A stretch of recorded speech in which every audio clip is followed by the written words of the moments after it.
everybody, and welcome to Pharmacist Ben Bites. No, I am not Coach AJ, but I am here with the amazing Pharmacist Ben. Hello, Pharmacist Ben, and welcome. Hello, Becca. How are you tonight, I should say. I'm doing great. Good. I'm doing great. All right. And so, you sent over an article. Yes, I did do that. Really hits on a lot of things that I don't think people realize. Yes. Why do you think I sent that article? Like, what do you think I noticed that made me want to send that to AJ? Well, okay, so there's things that people think are unrelated. Exactly. But it's one system. Exactly. That's so important. And it's important on several levels. The most fundamental level that this is important on is the level of our collective group beliefs. Like the average person, even not the average person, even smarter than average person, when they have a bone problem, they're going to go to the bone doctor. When they have a heart problem, they're going to go to the heart doctor. When they have a skin problem, they're going to the skin doctor, et cetera, et cetera. This idea of different parts of the body being treated with different protocols by different professionals is ancient. It's old. It's from a time gone by. It's not relevant anymore. But because, it's generational, we learn from our mother, they learn from their mother, they learn from their mother, parents, mothers and fathers, and it goes generational. Nobody's breaking it. So here comes Ben, and not just me, but other healthcare professionals also. They're saying the emperor has no clothes. He's naked. The medical model is naked. It doesn't work because it tries to isolate all these parts. So when I read this article, it was a classic example of what we've been talking about, but now there's studies, which I hate these studies, that show that it's accurate. So in this particular study, they found that heart disease is related to fibroids. But what person with heart disease is going to go to an OBGYN for their heart disease? Or even better, is just going to try to treat it functionally. Most people go to cardiologists for their heart disease. They're not going to even think. The average person, and by the average person, I mean of the 350 million Americans or so, 349.9 million of them, when they have a heart problem, are going to go to the heart doctor. It's just the way we think. And until we break the trance, wake up from the trance, we're going to be going to the doctor for these kinds of isolated treatments, isolated protocols, isolated professionals and specialists, and nobody's going to get better because it's all connected.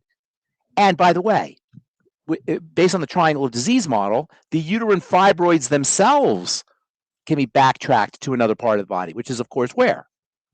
The two main points. The digestive system.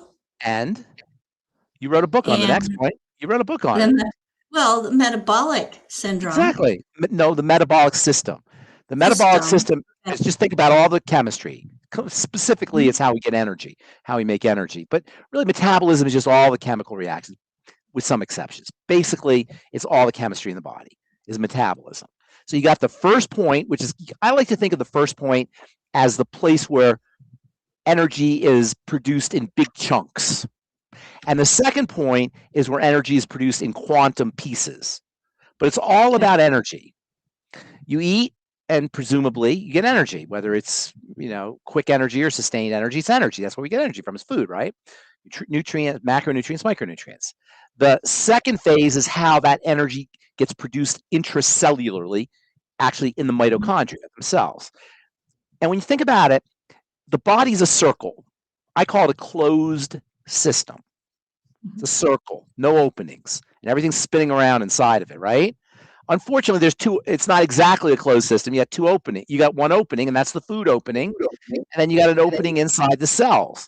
So it should be just kind of logical that the place where interference to the chemistry occurs is by what we're putting in our mouth.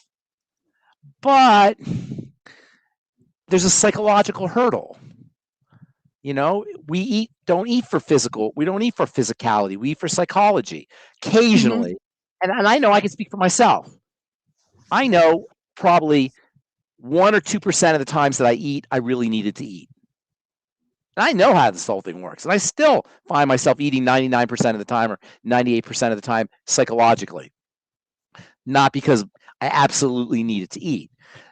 Luckily, I don't have yet, who knows what's around the corner, I don't have a chronic disease, but 60% of Americans have at least one chronic disease. 40% have multiple chronic disease.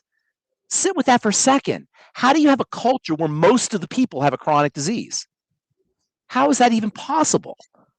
How, with a human body that's designed to repair itself, how is it possible under the realm, the rulership, the control of brilliant medical model, our genius doctors? How could it possibly be? And I don't mean the individuals.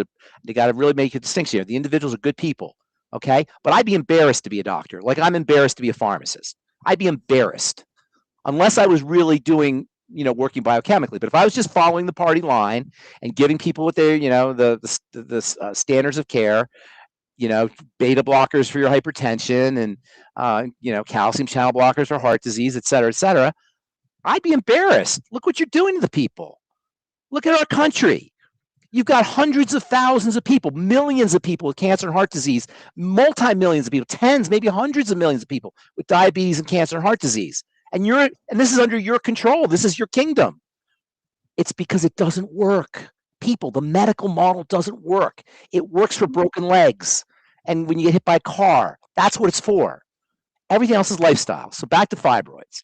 The intestine contains a group of bacteria that process estrogen. These bacteria communicate with the gallbladder.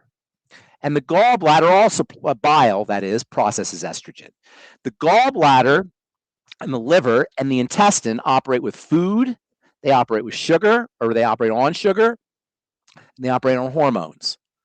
Those three areas, that nexus, the gallbladder, the liver, and the intestine. Those other places, obviously the stomach and the pancreas, there's other places too, but that triad is responsible for the diabetes, the female health problems, and obviously for the digestive problems.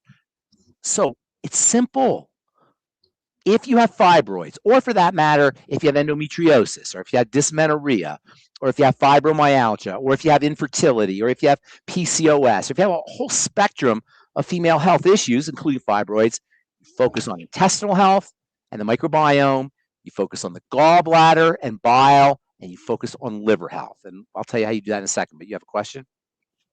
Well, I was just going to point out, but then you said female, that this is pertaining more to women. Yes, because women's hormones have estrogen as well. They still have absolutely. The gallbladder. They still have to absolutely. pay attention to what's going in their mouth. Absolutely, but women produce much more estrogen than men. That's what makes them women.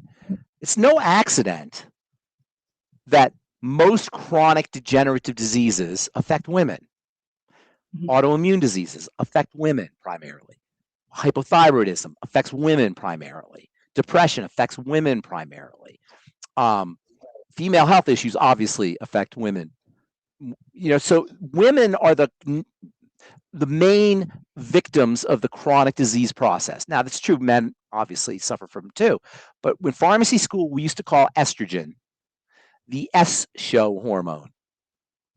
Okay? That was the name of estrogen.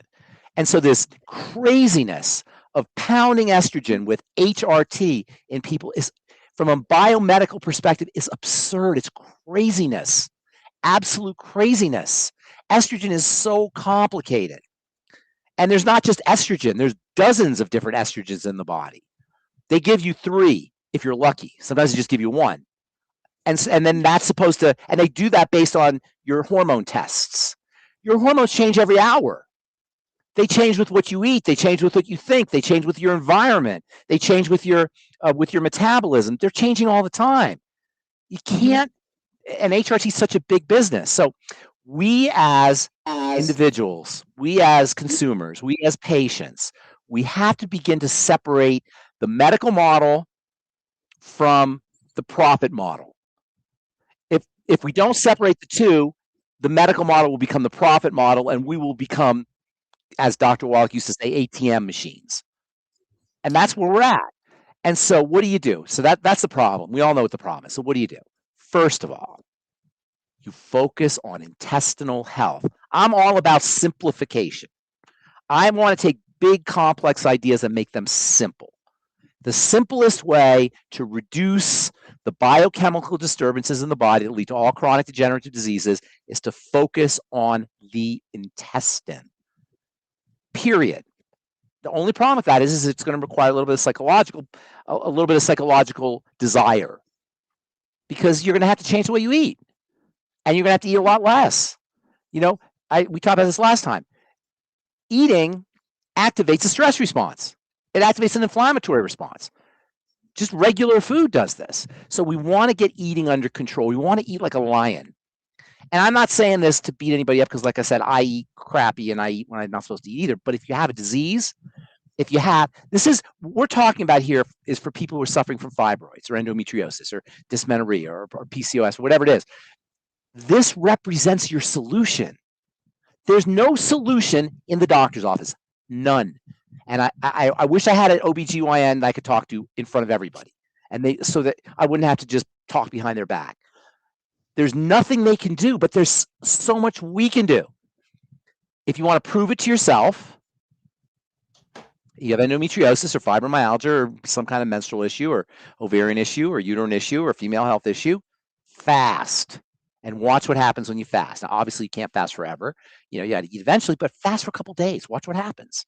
Do a water fast. Watch what happens. Now, I was talking about this complex of bacteria that are called the estrobolome.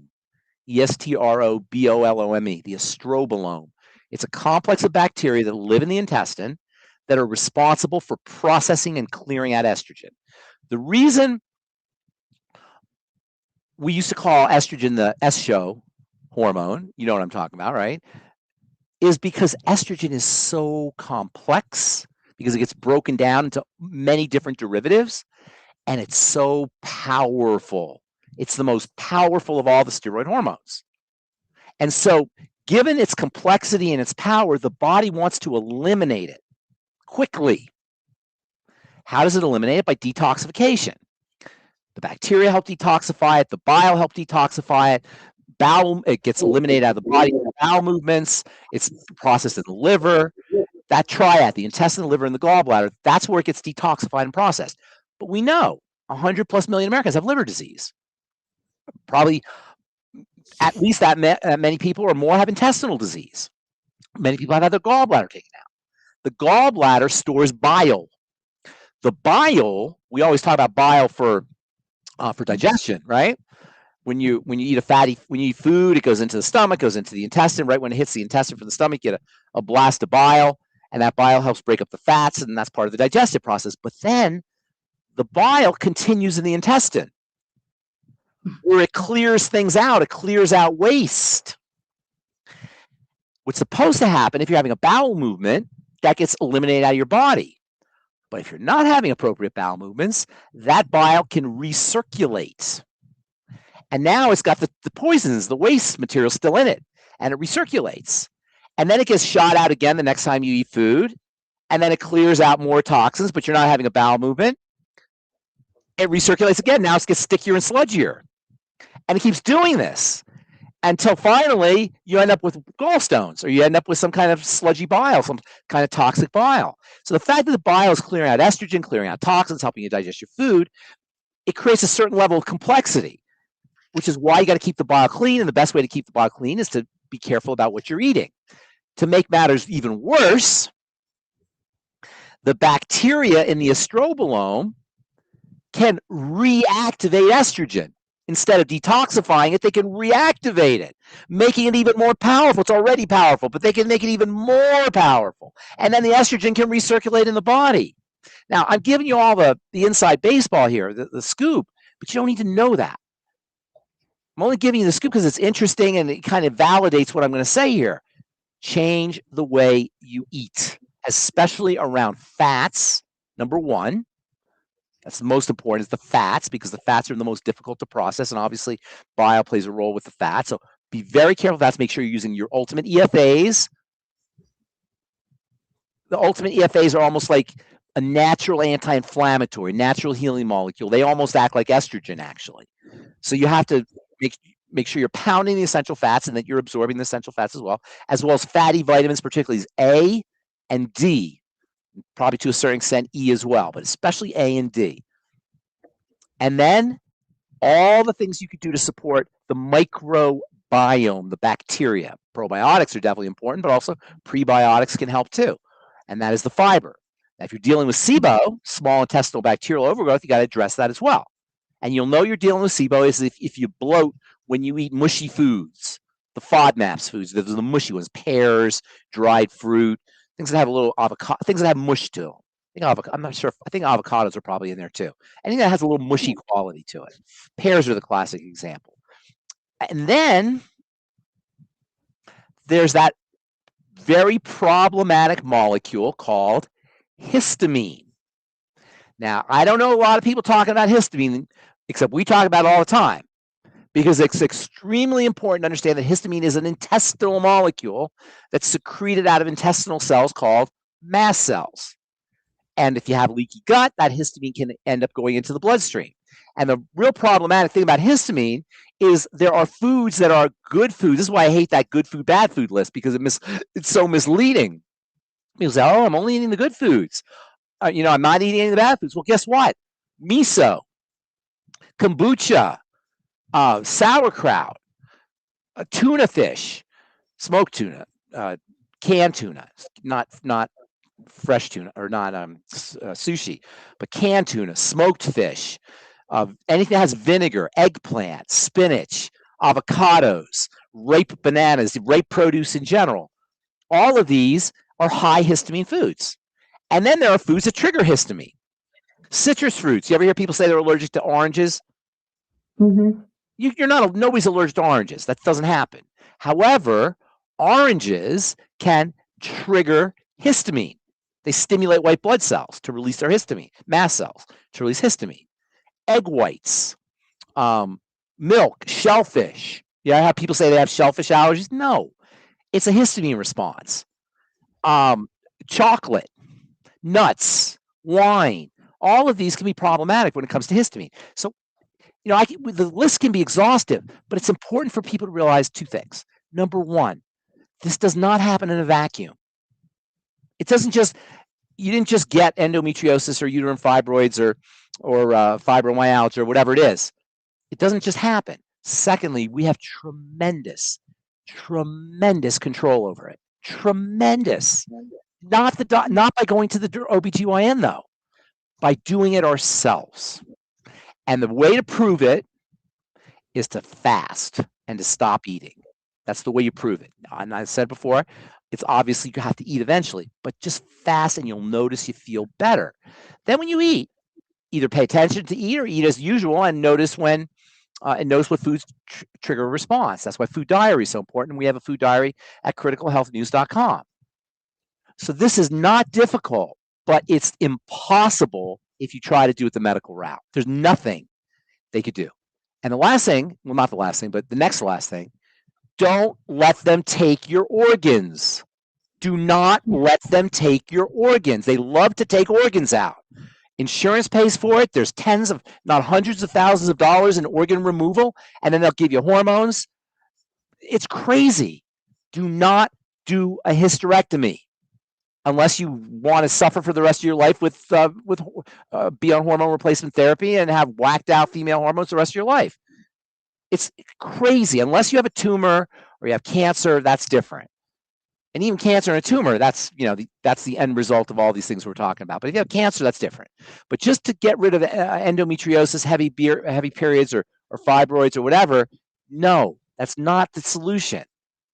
And so we have tremendous, number one, it doesn't happen in a vacuum. Number two, we have tremendous power over the process. In fact, it makes more sense to look at your fibroids or your endometriosis or whatever it is, PCOS, or any of your female health issues, as a sign, as a signal, not as a problem, but as a poke. Hey, you're doing something wrong here. Let's fix this. You know what I'm saying? And that's kind of reframes the things we call symptoms that we go to the doctor should be reframed as messages, as language, as the body speaking to us. And when the body speaks to us, the appropriate response is not shut up, body, right? It's not I'm going to just cut your tongue out, body. The appropriate response is what's wrong, don't you think? We want to look at our bodies like our babies. You know, your baby's crying. Yeah, you cut your baby's tongue out, it won't cry anymore. But you don't do that. You could poison your baby, it won't cry anymore, give it some chlorohydrate or some Benadryl sleeping pills, and it won't cry anymore. But that's what we're doing to our bodies. I mean, that sounds repulsive. You know, it sounds gross, right? I can see in your face. But that's what we're doing to our bodies. And nobody thinks. Nobody thinks about that. We're living in this crazy upside down world, and the proof of it is how miserable everybody is, despite the fact that we have all the healthcare tools and protocols and devices and surgical procedures and medications and know-how that we could possibly want. We know all the molecular systems. We know all of the genetic systems. We know all the enzymes. We know all the stuff about the tiny little minutia of the body, but we're still dying on the vine. So for estrogen, any estrogen issues, number one, intestinal health. First point on the triangle of disease. Do a food diary, stay away from problem foods, do your digestive support supplements, focus on fats, EFAs and fatty vitamins, make sure you're doing your plant-derived minerals. Intestinal health. Number two, metabolic health. There's a very important relationship between the blood sugar system and the digestive system via the liver and the gallbladder and the intestine, as I said. So it's a short jump from intestinal problems to metabolic problems, and we know 100+ million Americans have liver disease, non-alcoholic liver disease. They have to call it non-alcoholic because it's the same liver disease that 50 years ago you'd have to be drinking a pint of vodka out of a paper bag every day to get, and now everybody gets it. So they call it non-alcoholic. They even changed the name. Forgot the new name of it. Why do I have an echo? Are you echoing? I have an echo here. I'm not quite sure why you have an echo. I don't hear it. Okay, so let me see if I can switch here.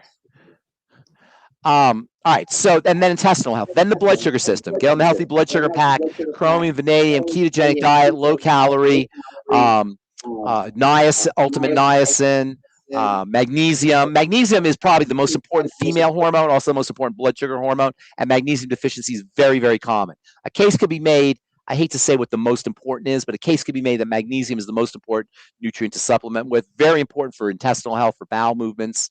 And then third of all, work on your estrogen directly with progesterone.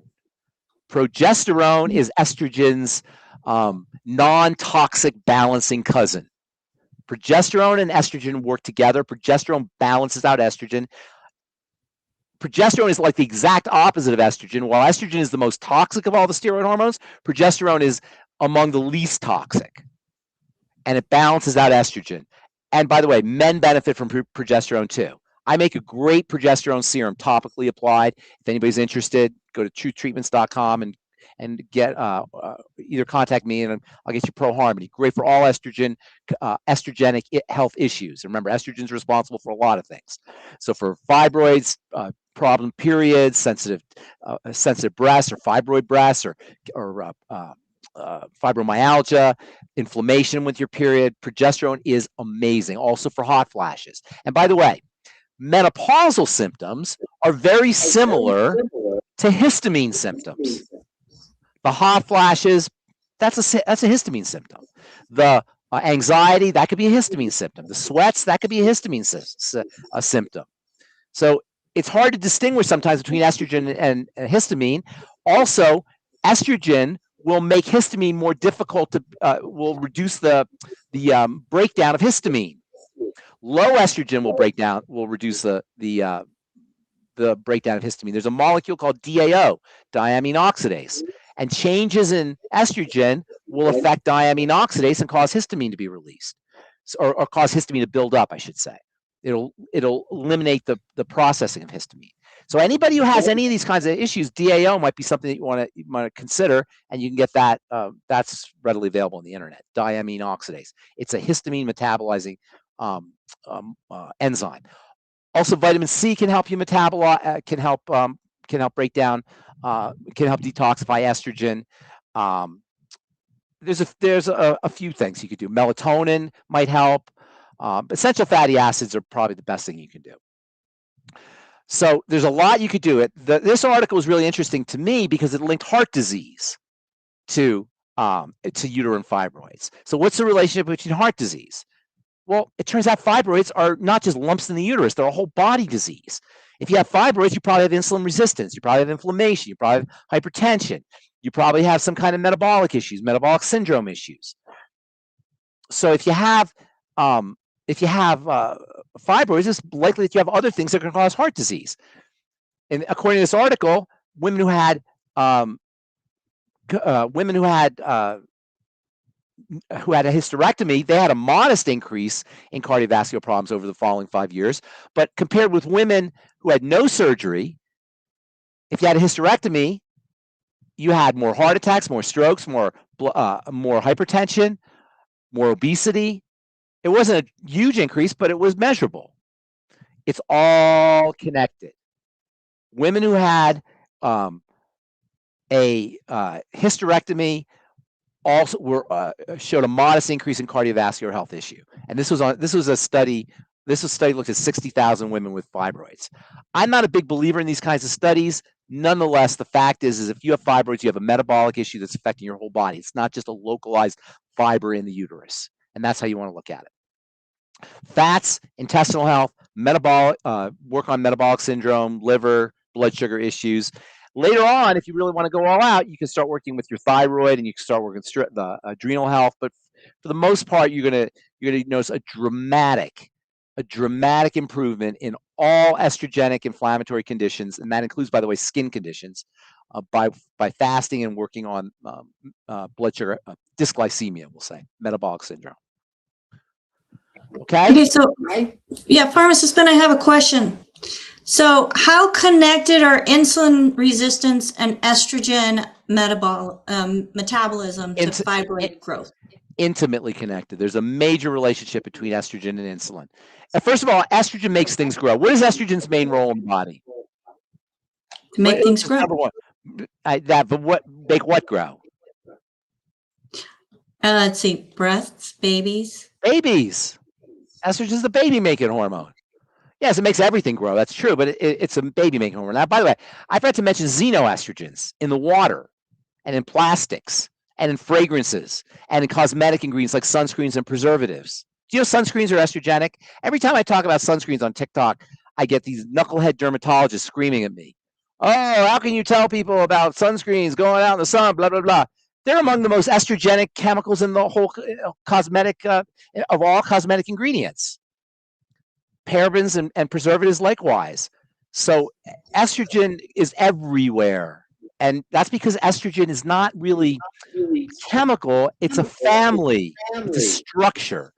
And it's found everywhere throughout nature and throughout the industrial, throughout the synthetic industrial the list of synthetic synthetic molecules, especially something called phthalates. There's estrogens everywhere. That's another reason why you want to be doing progesterone, to help protect yourself from the xenoestrogens. And then, so I didn't want to complicate things. Basically, if you have any estrogenic issue, focus on fats, intestine, blood sugar, and liver health, and the gallbladder and bile. Since you brought up sunscreen. Oh yeah. You're gonna make me talk about sunscreens. Let me just talk to you really quickly about estrogen, insulin. Insulin is not just a blood sugar hormone. It's a growth hormone. It's a growth promoting hormone. Estrogen is also a growth promoting hormone. So between insulin and estrogen, you got two major stimulators of inflammation, two major stimulators of cell growth, two major stimulators of stress, oxidative stress. Both of them will promote blood vessel formation, and fibroids thrive in this kind of environment. High insulin can also increase estrogen activity. So insulin potentizes estrogen.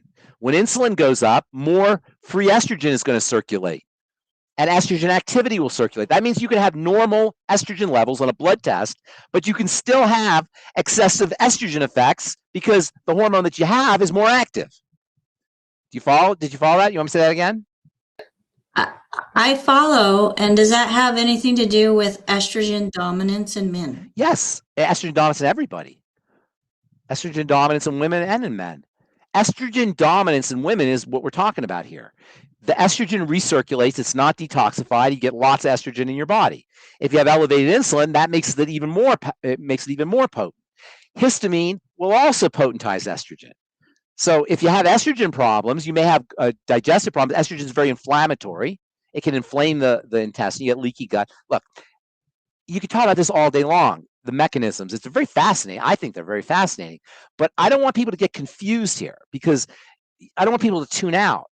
The solution is intestinal health, liver health, gallbladder health.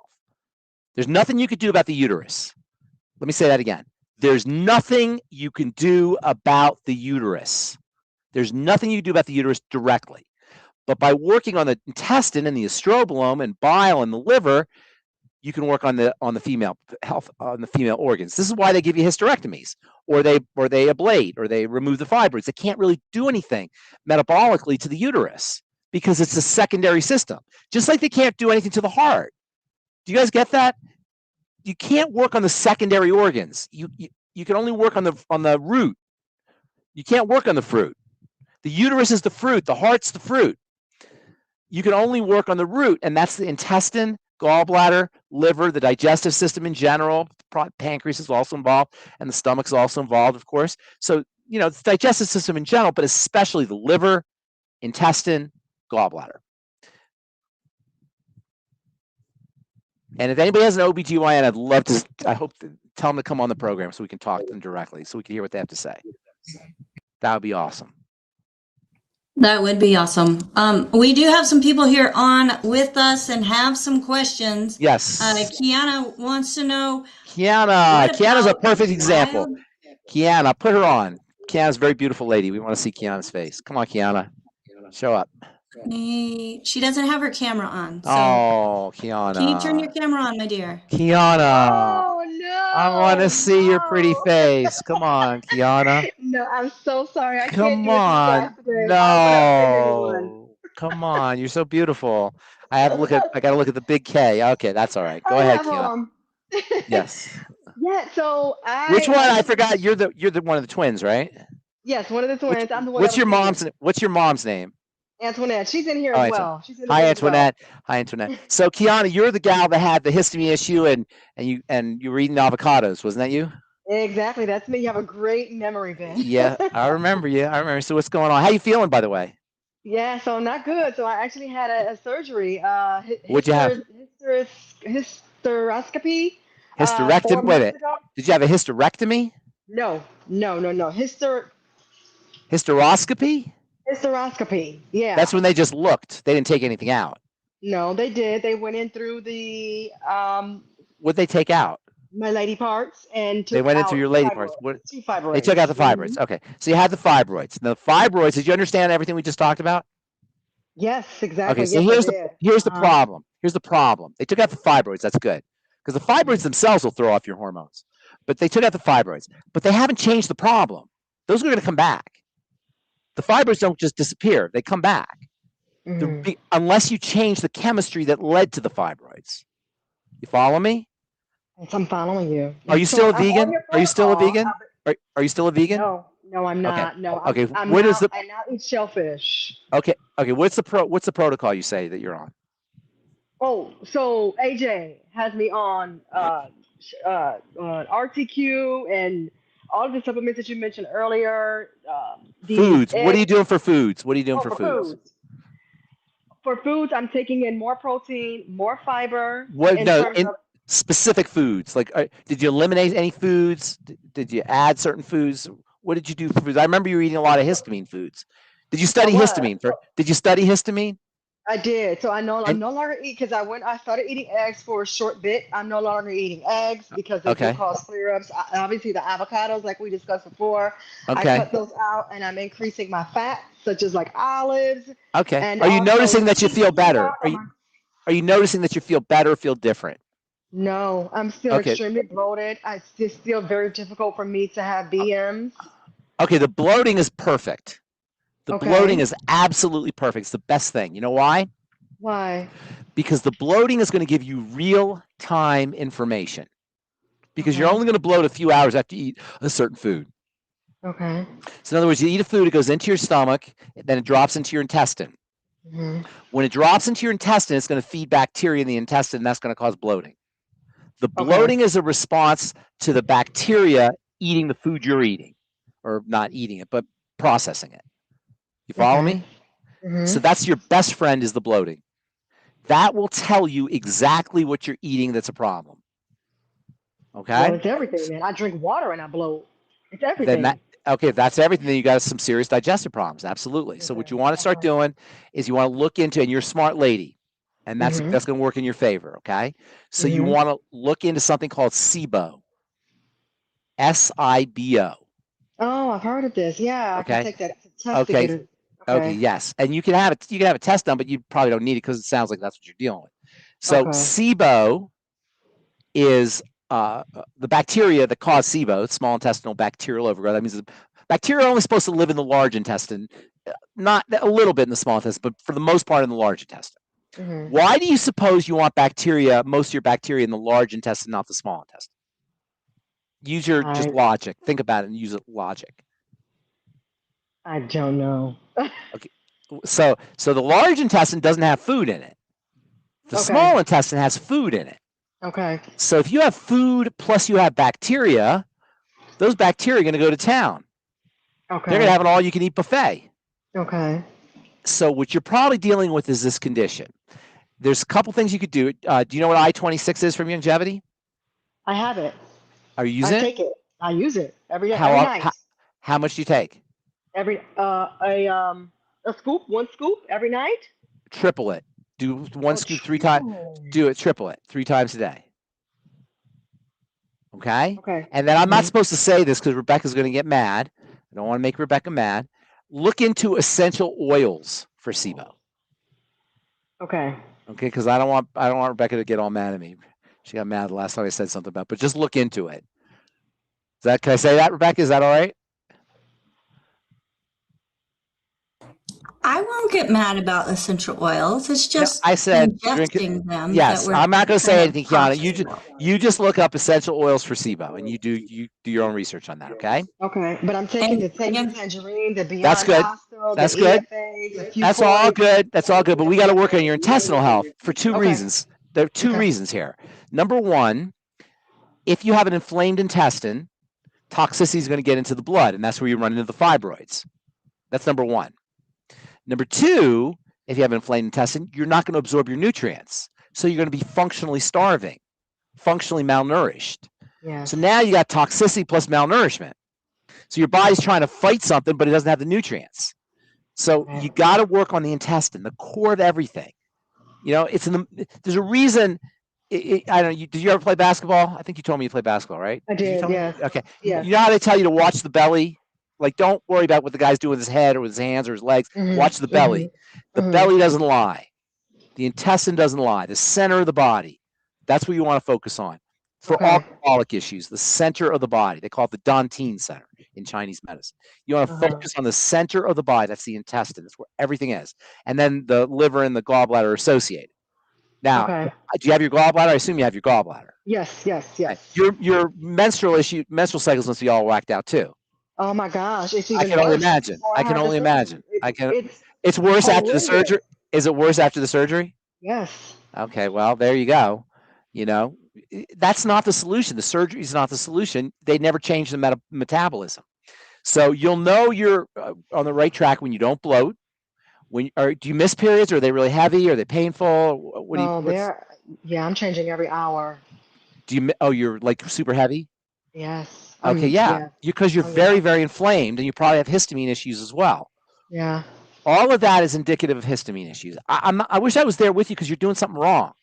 I don't know what you're doing. I don't know what you're doing wrong either, because I only talk to you a few minutes, every month, every couple months. So why don't you do this, Kiana? Why don't you call me? Okay. Get my number from AJ and just give me a call, and I'll work with you. Okay, because you're a smart lady. This should be something that you deal with. This corrected almost immediately. Yeah, you should have relief almost immediately. So so get my number from AJ, and then I want you to write down every morsel of food that you eat, and don't worry about a diary yet. you'll have to do a diary too, but I want to see the list of them. Okay. Everything you eat for a week, Okay. just write everything you put in your mouth, just write it down, and then when you call me, give me a list and we can go over it, because it's clearly you're not on the right track, but it's definitely intestinal. That bloating is a major, it's a sign, but it's a good thing because that's giving you real-time information. Okay, Kiana?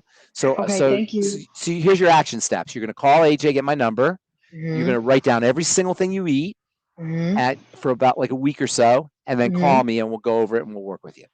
Okay. In the meantime, is it okay to take or to use wild yam cream topically? It's not going to change. You're not even going to notice it. It's not going to hurt you, but you're not going to notice it. Okay. Okay. You got way bigger fish to fry. Okay? Yes. Okay. Thank you so much. You bet. Thank you. And we'll hear from you soon, I hope. Thank you, Kiana. Thank you, Antoinette. Good to not see you. I mean, not good to not see you, but nice to hear you. All right. Well, Pharmacist Ben, we have lots of questions. Oh, okay. And one of the first questions that we have, where'd they go? Or one of the questions is I'm menopausal. And I'm having all the symptoms. Please tell me what I do. And I stopped HTR. HRT. So, yeah. So, ask this person if they're a wine and cheese and chocolate person.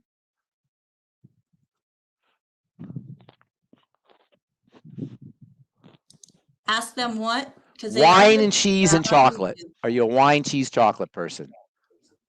All right, Mrs. Amaritina, are you a chocolate, wine, and cheese kind of gal?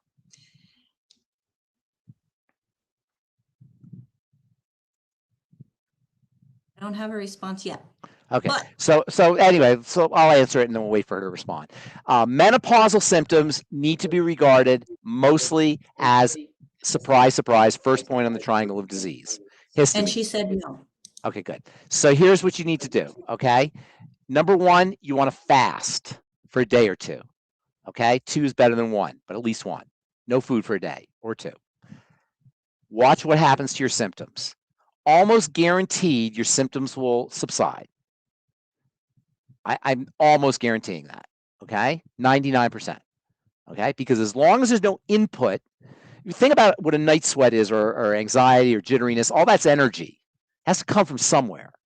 So as long as there's no energy being inputted into the body and you're not activating that stress response, everything should calm down. So fasting is your best friend first, okay? That's first. Now, there may be an outside chance that it's not going to help, but almost guaranteed it will. Then when you start eating again, notice what foods trigger the issues. And then you're going to eliminate those foods. Simultaneous with all of this, not the fast, but after you start eating again, you want to be doing all the digestive support, including I-26, nightly essence, ultimate enzymes, FucoidZ. FucoidZ should be regarded as an intestinal support, by the way, for the gut, or for leaky gut. Also, collagen peptides. If you could do glucogel caps, anything to build the intestinal lining.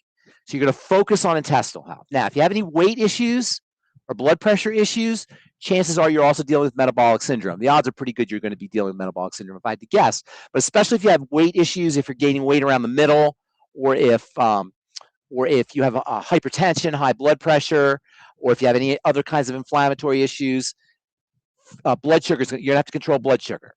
And blood sugar is elevated by the most benign foods that you wouldn't think would elevate your blood sugar, just like toast can elevate your blood sugar. So you want to be very careful about your blood sugar. I would get a blood sugar meter and test your blood sugar first thing in the morning and then after meals. After meals, it'll spike, but you don't want it to spike too much. You want to know where it is after meals, but mostly first thing in the morning. First thing in the morning, you want to see where your blood sugar is. If your blood sugar is high first thing in the morning, chances are pretty good you're dealing with some kind of blood sugar issue. If you had to guess, I would say there's blood sugar problems anyway. So I would treat yourself like a diabetic as well. And that means metabolic syndrome. Things like the Sweeties, the healthy blood sugar pack, And also, I want to ask this gal if she has any other symptoms aside from the menopausal symptoms.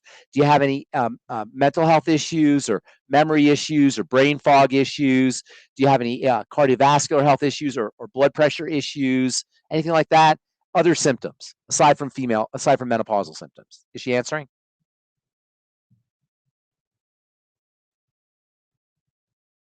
Are you reading? I can't hear you if you're talking. Rebecca, I can't. She was in the room. She says, can you say everything? I need again. No, we're not going to say everything, but you can go back and listen to this live again and again and again. She does not have any mental health issues. She is taking sweeties. She does have high blood pressure. Okay. Okay, so any cardiovascular, any heart health issues? Arrhythmias, atrial fibrillation. Let me see what she answers. Tachycardia.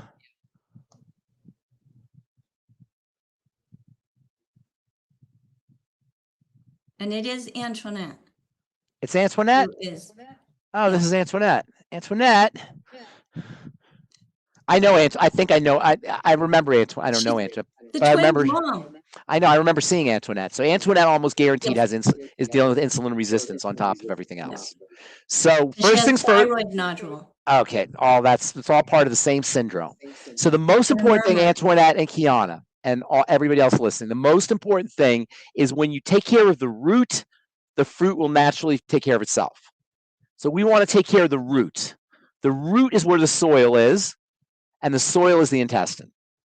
It's no accident that they say, people soil themselves. You ever hear that term, soil themselves? The soil is the intestine. Bacteria live there. It's soil. That's the root of everything. And that's where you got to focus on. That's why fasting is so important. Because when you fast, all of a sudden that input, that flow of energy into the system stops and everything settles down. Right? As long as the water, think of a cup of water. As long as your water is jiggling around like this, there's going to be activity, there's going to be action. But as soon as you stop the water, it settles down. You want to stop everything. That's why fasting is so important. So fasting stops the movement. All of this stuff you're talking about, the hot flashes, the night sweats, the anxiety, the hyperthyroid, the thyroid nodules, all of those are the result of hyperactivity, metabolically speaking. We want to calm everything down. Fasting is the quickest way to calm everything down. If you want to throw in something else, slow, deep breathing can also calm everything down. Calming the body down is very important. And then, things like meditation and just being still. And the Bible says, be still and know that I'm God, right? When you're still, when everything is still, the truth is revealed. Good health is revealed. All the positive stuff is revealed when we're still. So you want to still the body. And you still the body metabolically. The fastest way to still the body metabolically is not putting energy into it by fasting. And a water fast is awesome. Yes, water fast is great. Somebody's asking about a water fast. Okay, excellent. What that Antoinette is describing, everything Antoinette is describing falls under this under the umbrella of metabolic syndrome. The thyroid, the hypertension, the menopausal symptoms, that's all metabolic syndrome, which itself is secondary to intestinal health. And as AJ wants to remind us, you fix the root. Don't fix the fruit. Fix the root. You can't fix the fruit. No. You can't fix the fruit, but you fix the root. Okay. So go ahead. We do want to say hello to everybody who is joining us. Thank you so much. We've got lots of questions coming in. I only got time for a couple more here. Okay, next question. I got to scroll up to the top. Okay, so Notorious Steph wants to know about the glucuronolactone. Glucuronolactone. What do you want to know about glucuronolactone? So it's one of the new products that Youngevity is offering, which is a hydration drink, electrolyte drink called Refresh FX, has this in it, which is known for gut lining health, positive response to stressors and brain health, and seems to help out for chronic IBS, leaky gut, and ulcers. Maybe. So glucuronolactone is how you say it, glucuronolactone, is a breakdown product, a derivative of glucose. The liver will break down glucose to produce glucuronolactone, which then gets converted into this stuff called glucuronic acid. Glucuronic acid is a very powerful detoxifier, one of the most important detoxifiers in the body, especially for estrogen, by the way. So glucuronolactone has detoxification properties. It's also a very important part of the connective tissue for cartilage and for ligaments. It's a structural component of the connective tissue. It's marketed in energy drinks because it's supposed to help boost energy. There's some conflicting literature on there, but the thinking is that it's part of helping improve resistance training. But whether or not it works that way, I can't say for sure. It's possible, but its more important role is as a precursor to glucuronic acid for detoxification and as a component of connective tissue. That's its most important role.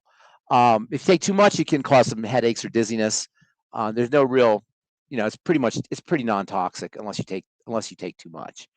But its most important role is for detoxification, as being part of the connective tissue.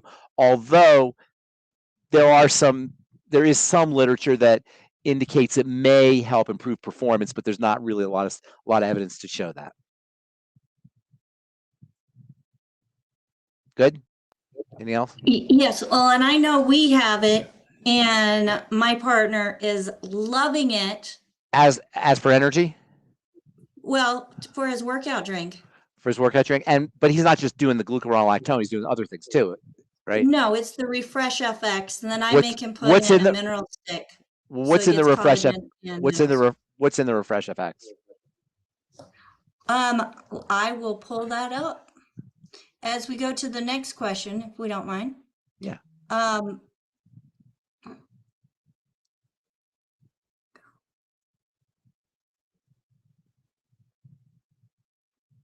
There's a long list here. Yeah. So how do you know it's the glucuronolactone? Well, that's what I don't know that it is specifically that, but that is what Notorious I don't. about. Yeah, I'm not. It may help. Yeah, I don't think it's the glucuronolactone that's doing it. What other things are there? B vitamins in there, or caffeine, or anything like that? Yeah. Yeah, it's not the glucuronolactone. Glucuronolactone will support liver health, so you may get better metabolism, but it's not going to give you. I know it's an energy drink. I've just never seen any really compelling mechanism to describe how it would help you with energy. If anybody knows, I'm all ears. Well, it does have vitamin A, D, E, thiamine, niacin, B6, B12. The B vitamins. The B vitamins will give you the energy, that's for sure. Is there caffeine in there too? And the pantothenic acid, zinc, chloride, sodium, and then it's in the proprietary blend that has the glucuronolactone. Does it have? Yeah, it has green tea. That's caffeine. Does it have guarana or yerba mate or anything like that? No. Okay. Yeah, probably the green tea. But it does have inositol. There's inositol. Green tea will give you a little buzz.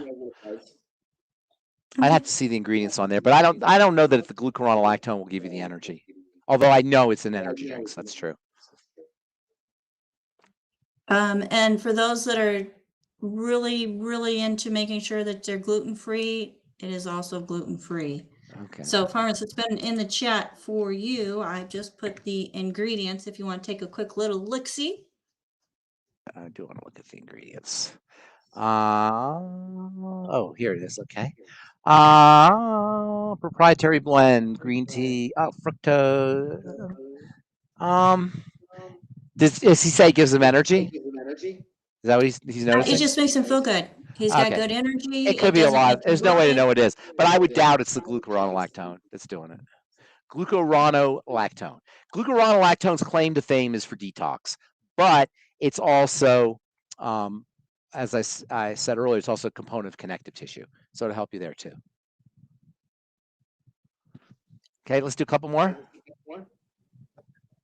All right. Well, so there's another question in regards to our topic today. Yeah. Yes. And what is the role that magnesium, selenium, omega-3s, or vitamin D play in women with fibroids?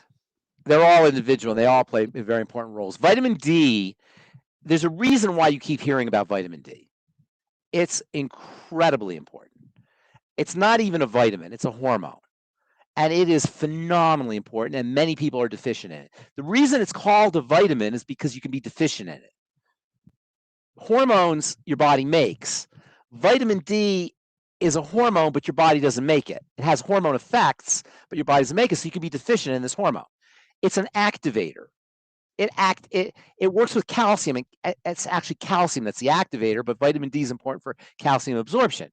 So you can think of vitamin D as an activator. Without vitamin D, nothing works. And because most people are deficient in vitamin D, most people are operating suboptimally or subefficiently, not as efficiently as they could be. So vitamin D is important for everything. There's not a single cell in the body that does not benefit from vitamin D. Magnesium plays a very important role in female health issues.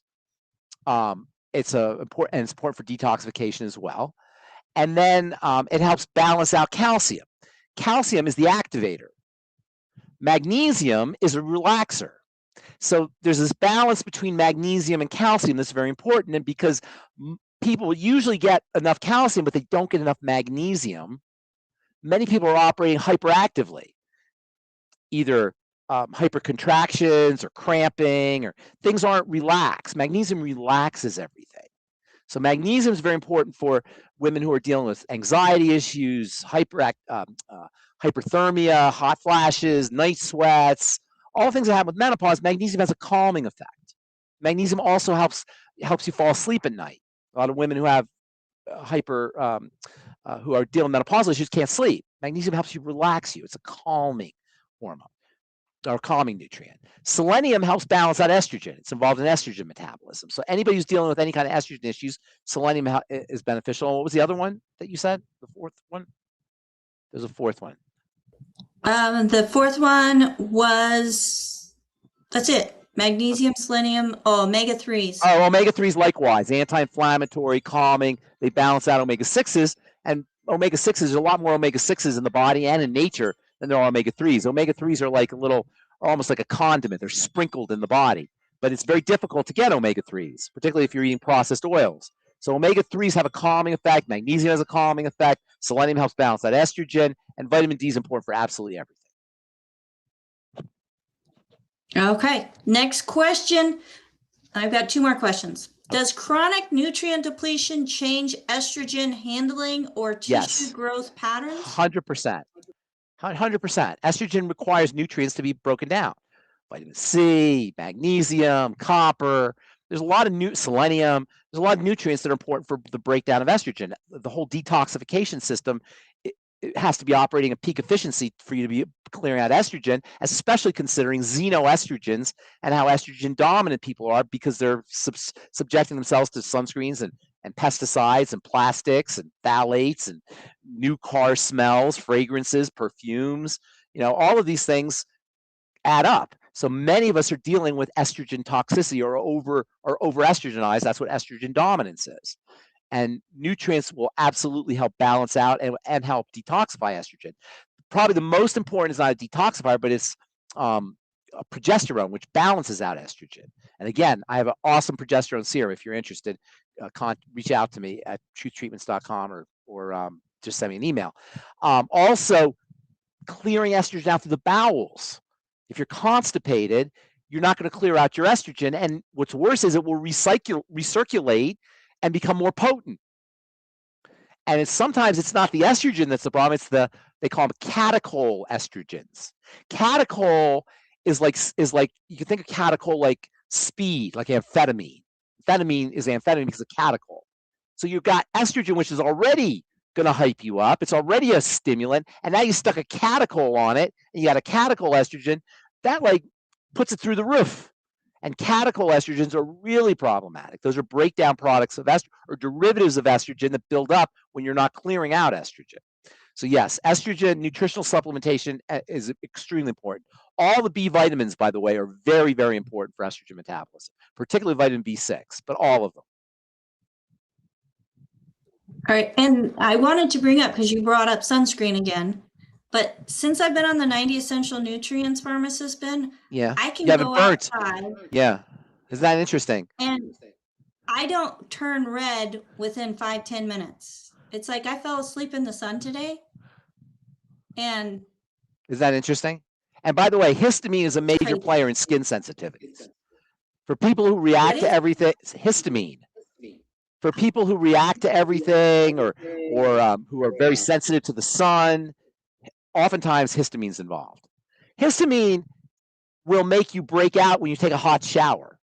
You ever hear people take a hot shower and they'll get rashes from the hot shower? That's histamine. Or sometimes people will say they're allergic to the sun. You ever hear that? You're allergic to the sun? People say they're allergic to the sun. I used to be allergic to the sun. That's classic histamine response. You can't think about it. How could you possibly be allergic to the sun? I mean, it's the sun. What are you going to do? Stay inside? Never go out in the sun? You can't be allergic to the sun. It's not possible, but you can have a histamine response, and that can sensitize the skin. Histamine is a major, major player, and nobody's really talking about that. Although you're going to start to hear more about it. I'm starting to hear it a little bit. There's something called MCAS. Have you heard of MCAS? Mast Cell Activation Syndrome. MCAS. So you're going to start to hear more and more about that. It's already starting to get out there a little bit. Okay, got one more for me? Yes, I do. Wyoming Annie wants to have you tell us how I-26 works. So yes, so we said earlier how you have bacteria in the large intestine, some in the small, but you don't want a lot of bacteria in the small intestine, right? If you have a lot of bacteria in the small intestine, that's when you get the bloating or the gas, because the bacteria eat the food. You're not supposed to have bacteria eating the food. Bacteria is supposed to be in the large intestine. But bacteria in the small intestine, they can eat the food, and you get gas and bloating and leaky gut and inflammation and problems absorbing nutrients. It's a big mess. So killing those bacteria is an important strategy. I-26 is made from eggs that have been laid by chickens who were inoculated with an antigen so that they would produce antibodies. Those antibodies come out, and the antibodies are like heat-seeking missiles that kill specific bacteria. Think of an antibody as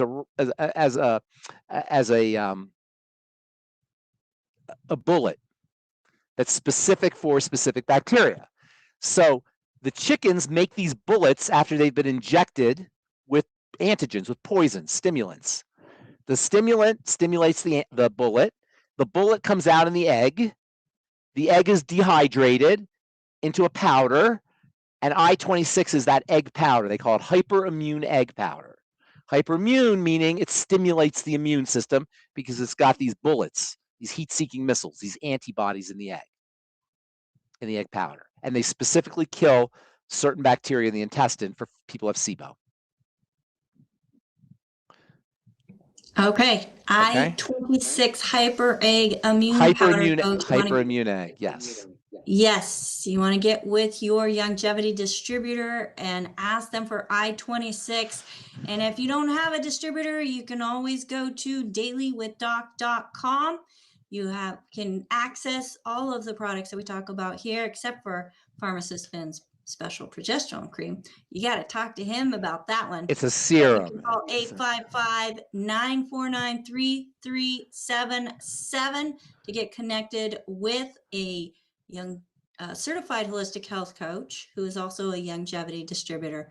So Pharmacist Ben, thank you so much. Now, Kenya says I need the sunscreen you mentioned. I was told I'm allergic to the sun. Who said they're allergic to the sun? Kenya? Kenya. Is that Kenya's the sister, or is she the guy we talked to? The sister. Now the sister. I got the whole family going on here. Antoinette, Kenya. What was the other gal's name? Kiana, and Kenya and Antoinette. Yes, my dear, Kenya. That's a histamine response. You're not allergic to the sun. That's a histamine response. What you should be using is zinc oxide. If you want the best sunscreen you'll ever use, sun protection you'll ever use. I don't like the word sunscreen, but sun protection you'll ever use is my XenoBlock. Go to truthtreatments.com and get XenoBlock. I don't know if people know, I formulate skincare products. I have a very extensive line of skincare products. Truthtreatments.com. I usually don't talk about them, but I'm going to start talking about them. Truthtreatments.com. And they're not a joke skincare product. Most skincare products are a joke. These are not joke skincare products. These are very, very serious skincare products, all formulated in my pharmacy. And it only takes a tiny little bit. It only takes a tiny bit. And you know what? You should only need a tiny bit. If you need more than a tiny bit of product, that tells you got a watered down, diluted BS product. And that's all I'll say, because I step on toes when I talk about skincare. Don't want to step on any toes. So Kenya, treat that as a histamine issue. And by the way, there's a condition called dermographia, where you take your finger and you can sign your name in your skin. Have you ever seen this? You sign your name in the skin, you take your fingernail and you write your name, and there'll be a little raised area where you signed your name. You can actually see your name in your skin. That's a classic histamine response. Okay? And then Kenya, you might try. I don't have that histamine response. It's a very good thing you don't. And some people, like I say, in the shower or their bra strap. I've seen women with their bra strap, and they'll get this rash right where they put their bra strap, or the bra strap was. Also, go online, Kenya, and get DAO, diamine oxidase capsules, and see if that helps you with the sun. And then, of course, all the digestive stuff we talked about. So, yes, you can get the digestive stuff by calling 855-949-3377. That is the Daily with Doc team. That is the parent of the Pharmacist Ben Bites. So thank you, AJ, for giving me this opportunity to fill in for you. I know you're doing some great things where you're at, and thank you so much for jumping in and doing some comments and questions and helping us make sure everything was right. Pharmacist Ben, we've got a great team. We are so thankful that you are part of that team. Well, thank you. I'm honored to be part. Thank you. Yes, we are looking for more. Absolutely. We need more people. We need distributors. We need distributors. Because there's how many million people in the United States? 350. Longevity is international? 350 million people in the United States. Yes, and international too. That's right. All right. Thank you, AJ. Thank you, Rebecca. Thank you, Ruth Ellen. Thank you, everybody who's on the call. And we'll see you on Friday. All right. Sounds good. Pharmacist Fridays on Daily with Doc, folks. That is 12 to 1 p.m. Pacific, 1 to 2 Mountain, 2 to 3 Central, 3 to 4 Eastern. And you can join us live in the Zoom or watch us here on this channel by going to zoom.dailywithdoc.com. Pharmacist Ben, have a fantastic evening, and thank you so much for being here with us as we once again empower more individuals on what they can do themselves to be healthier. And we're fixing the root, not just fixing the fruit, like all the many different specialists are looking at. So have a great one, everybody. Again, that's 855-949-3377 if you do not already have a longevity distributor. And until next time, bye for now.